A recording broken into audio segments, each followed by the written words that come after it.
ইনি হচ্ছেন রিহাম। বাসায় বসে বাবার সাথে ভারত পাকিস্তানের রুদ্ধশ্বাস ম্যাচ উপভোগ করছেন। বাবা আজকে তোমার কি মনে হয় কারা জিততে পারে? এই ম্যাচ ইন্ডিয়া ছাড়া কে জিতবে? আরে তুমি কি বলো, পাকিস্তানের বোলিং দেখছো তুমি? পাকিস্তান জিতবে। এই রোহিত শর্মা সবমান গিল ব্যাটিং করলে এইসব নাসিম শাহর কাজ হবে না। তুমি এই নাসিম শাহর বল দেখো, কাজ হবে না। এই বলে লাগাইতেই পারবে না। দেখছো পাকিস্তান সাপোর্ট করো, যাও যে পাকিস্তান জিতবে। আমি তো জানি তুমি জিততে দেবে নাকি? তোমার রোহিত শর্মারে ভালো লাগে এজন্য তুমি ভারতে আর সাপোর্ট তুমি দেখো, খেলা দেখো, খেলা দেখলে তুমি ফল পাবে। দেখো লাভ নাই।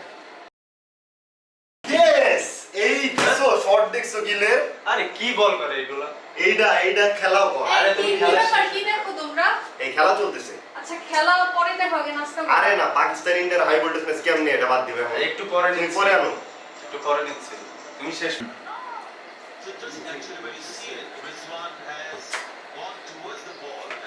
এই তাহলে তোমরা তোমাদের খেলা দেখো, আমি গেলাম রান্না করে। আচ্ছা আজকে কি রান্না করবে? কি করবো? খিচুড়ি রান্না করবে। আচ্ছা ঠিক আছে। Easy pickings. It's gone all the way. Another one. Bigger on that occasion.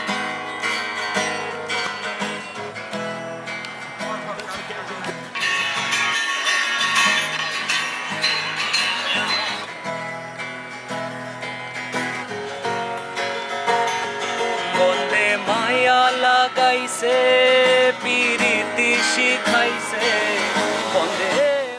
বন্ধুদের সাথে গানের আড্ডায় নিশ্চয় অনেক মজা হয়। শেষ কবে এমন গানের আসরে বসেছি মনেও পড়ে না। ইনি জান্নাতুল ফেরদৌস মিম। দেশের স্বনামধন্য একটি পাবলিক বিশ্ববিদ্যালয়ে পড়েন। ক্যাম্পাসের লেকপারে বসে বন্ধুদের সাথে গানের আড্ডায় মেতেছেন। বন্দে মায়া লাগাইছে পিরিতি শিখাইছে বন্দে মায়া লাগাইছে পিরিতি শিখাইছে দেওয়ানা বানাইছে। আজ যদি বিদেশে থাকতাম জীবনটা আরও অনেক কালারফুল হতো। মাইমুনা জামান আলভি উচ্চশিক্ষার জন্য পাড়ি জমিয়েছেন যুক্তরাষ্ট্রে। সেখানকার একটি ক্যাফেতে বসে বন্ধুদের সাথে আড্ডা দিচ্ছেন।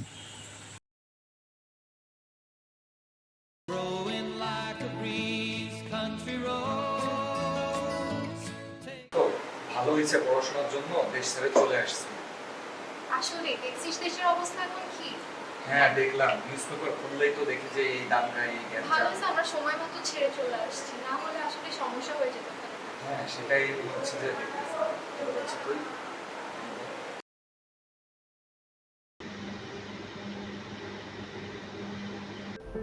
ইস, শেষ কবে যে ফুচকা খেয়েছি মনেও নাই। আর ইনি ইমন কাজী, জাতীয় বিশ্ববিদ্যালয়ের অধীনে স্নাতক করছেন। সহপাঠীদের সাথে ঘুরে ঘুরে স্ট্রিট ফুড খাচ্ছেন।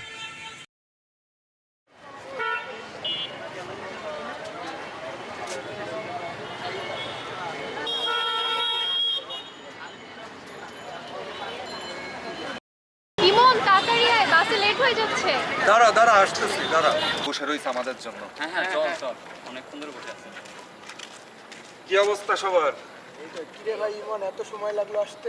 আরে ওই যে একটু নিউ মার্কেটে গেছিলাম আমরা, ওই যে তিনজনে মিলে একটু ফুচকা খাইতে। তোদেরকে তো বললাম, তোরা তো গেলি না। কি অবস্থা তো? এই চলতেছে।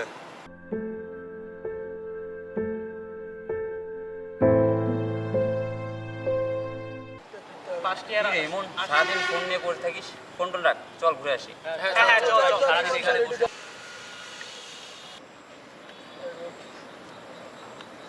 চল। আরে সেই যে ওইদিকে যাবি না?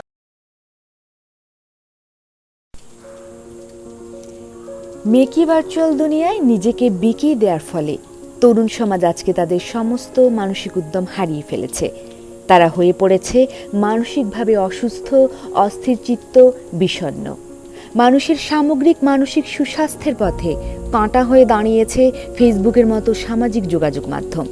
সামাজিক যোগাযোগ মাধ্যমের মূল উদ্দেশ্য একে অন্যের সঙ্গে যোগাযোগ স্থাপন, অথচ আমরা সেই মাধ্যমে অন্যের ভালো থাকা, সুখে থাকা দেখে সৃষ্টিকর্তা প্রদত্ত নিজের জীবনের আশীর্বাদ ও বর্তমান সুখকে ভুলে যাচ্ছি। ভার্চুয়াল দুনিয়ার মিথ্যা মোহে আসক্ত না হয়ে নিজেদের বর্তমান অবস্থা নিয়ে সন্তুষ্ট থাকা উচিত।